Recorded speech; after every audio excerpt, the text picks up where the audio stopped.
2025년 테슬라를 제외한 모든 주식이 날아갈 때 테슬라 몸에는 살이만 쌓여가는데 그 테슬람을 위해 이 방송은 시작된다.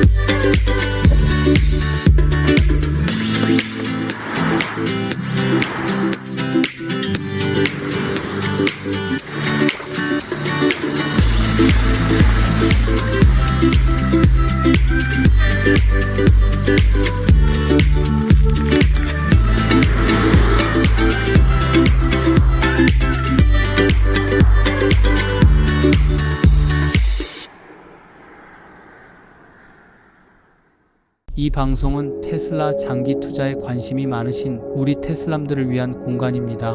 오늘은 테슬라 로보택시에 관한 좋은 뉴스들이 많아서 여러분께 먼저 소개하겠습니다. 미국 로보택시 서비스 지역 초스피드 확장에 관한 뉴스와 전혀 예상치 못했던 태국에서 테슬라가 벌이고 있는 일까지 알아보도록 하겠습니다. 오늘 뉴스 흥미진진합니다. 끝까지 같이 하시죠. 일론 머스크는 X 계정의 테슬라 로보택시 서비스 지역이 오스틴과 베이 에어리어에서 경쟁자들보다 이미 넓은 지역을 운영하고 있다고 말을 했습니다. 로보택시의 확장 속도가 놀랍지 않습니까? 테슬라는 오스틴에서 6월 22일에 로보택시 서비스를 처음 런칭했습니다. 처음엔 다운타운 근처 10제곱킬로미터 정도로 작게 시작했는데 7월이랑 8월에 2번이나 확장하면서 지금은 85제곱마일, 그러니까 한 220제곱킬로미터를 커버하고 있어요. 이제 웨이모의 오스틴 서비스 지역보다 더 넓어졌습니다. 60일도 되지 않는 기간 동안 지오펜스가 4배가량 확장된 겁니다. 더구나 테슬라 로보택시는 내달 9월부터는 텍사스에서 대중이 자유롭게 이용할 수 있게 오픈된다고 하죠. 그렇게 되면 특정인이 아닌 일반 시민들이 이용하고 그 경험을 바탕으로 좋은 리뷰가 SNS 혹은 입소문으로 이슈화되고 더 요구가 있으면 서비스 지역 확장 속도는 더 빨라지겠죠. 테슬라가 이렇게 빠른 이유는 카메라와 AI 신경망으로 도로를 읽는 비전 시스템 때문이에요. 웨이모는 고해상도 매핑에 의존해서 지역 늘리는데 시간이 걸리는데 테슬라는 그럴 필요 없이 새 지역에서도 빠르게 적응하고 있다는 거죠. 또한 이 지역을 넘어서 캘리포니아주 팔로알토, 브루클린, 휴스턴, 파머스 브랜치, 애리조나주 템피, 네바다주 핸더스, 템파, 클레르몽, 마이애미 등의 다음 도시로 빠르게 확장이 진행되고 있습니다. 이야기가 나온 김에 그러면 테슬라 로보택시 자체 경쟁력을 한번 들여다볼까요? 뭐니 해도 뭐니죠? 승차요금 얘기 먼저 해보겠습니다. 오스틴에서 테슬라 로보택시 처음 나왔을 때 요금이 4.20달러였어요. 머스크 특유의 장난기 넘치는 가격이었죠. 최근 가격을 비교한 데이터에 따르면 1.36마일을 이동하는 요금이 로보택시는 3.84달러, 우버 9.93달러, 웨이모 21.54달러, 리프트 10.85달러로 우버에 비해 로보택시가 2.6배, 웨이모에 비해 로보택시가 5.6배나 훨씬 저렴한 것으로 확인되었습니다. 테슬라 로보택시는 향후 추가 가격 인하를 예고하고 있는데요. 이 가격 차이는 어디서 나올까요?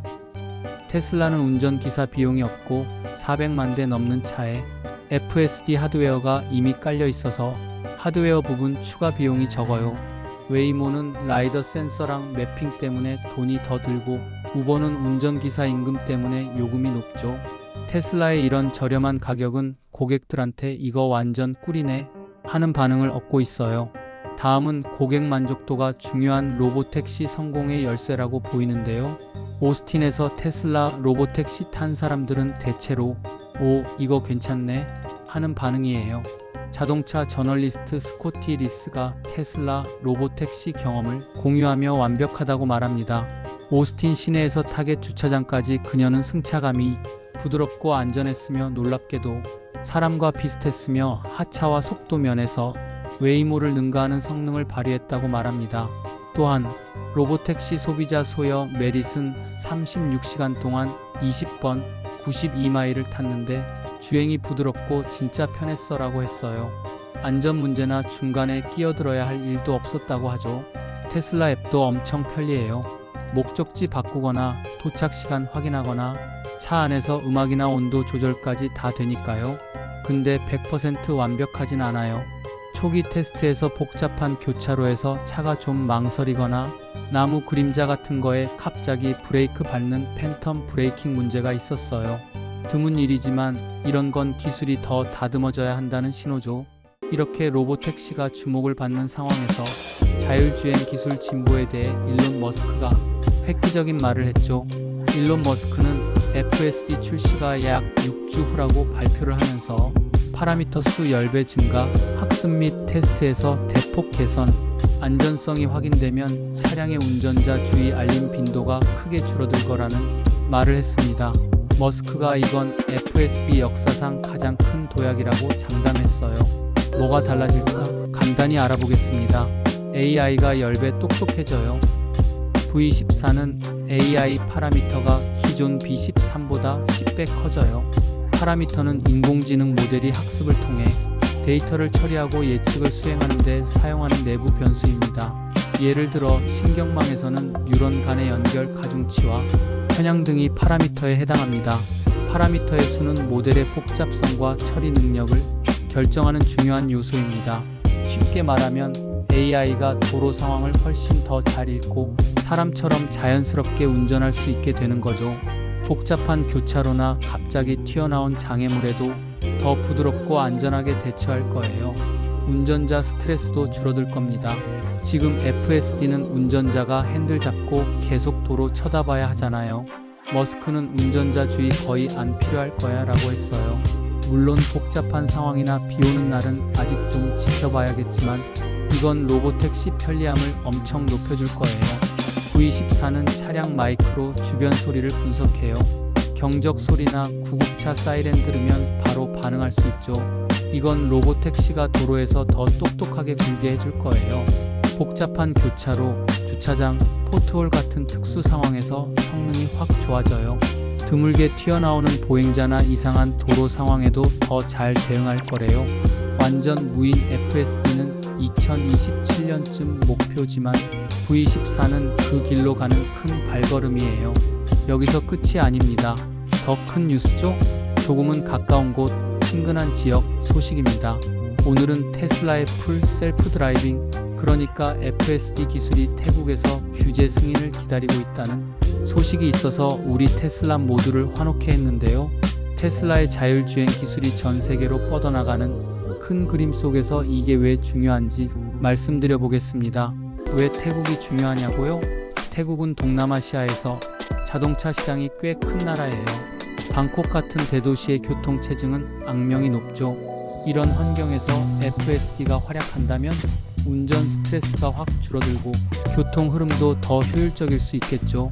게다가 테슬라는 이미 태국의 모델 3, 모델 Y 같은 전기차를 수출하고 있고 심지어 태국 총리가 앨런 머스크와 만나 테슬라 제조 공장 설립까지 논의했다는 소식이 있었어요. 그러니까 태국은 테슬라의 아시아 시장 확장 전략에서 중요한 퍼즐 조각이에요.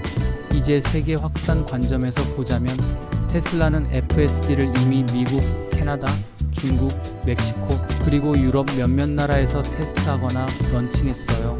특히 중국과 유럽은 2025년 1분기에 FSD를 본격적으로 런칭하려고 규제 승인을 기다리고 있죠.